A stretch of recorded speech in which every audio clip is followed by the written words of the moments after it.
पुण्यातील कोरेगाव पार्कमध्ये पार्थ पवारांच्या मीडिया कंपनीने घेतलेली महार वतनाची जागा आहे आणि ही जागा परत करावी अशी मूळ मालकांची मागणी। या मागणीसाठी मूळ मालक आक्रमक आंदोलन करणार असल्याची माहिती सध्या समोर येते। या ठिकाणावरून आढावा घेतला आमच्या प्रतिनिधींनी, पाहूया।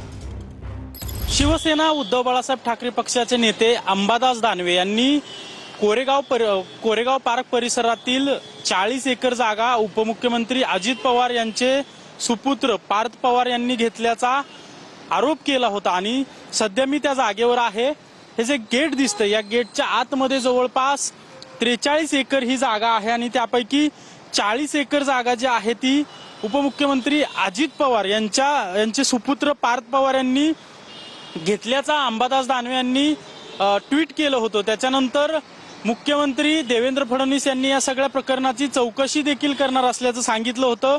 अधिकाऱ्यांना देखील या प्रकरणात निलंबित करण्यात आलेलं आहे। मात्र या जागेचे जे मूळ मालक आहेत ते देखील आता आक्रमक झालेले आहेत आणि ही जागा आम्हाला पुन्हा मिळावी या मागणीसाठी आज हे सगळे जागा मालक जे आहेत ते आंदोलन करणार असल्याची देखील माहिती समजते। या जागेच्या गेटला जे आहे ते कुलूप लावले आणि आतमध्ये काहीतरी काम सुरू असल्याचं देखील सांगितलं जात आहे। कॅमेरा पर्सन विशाल रायकर सह अजिंक्य धायगुडे, TV9 मराठी, पुणे।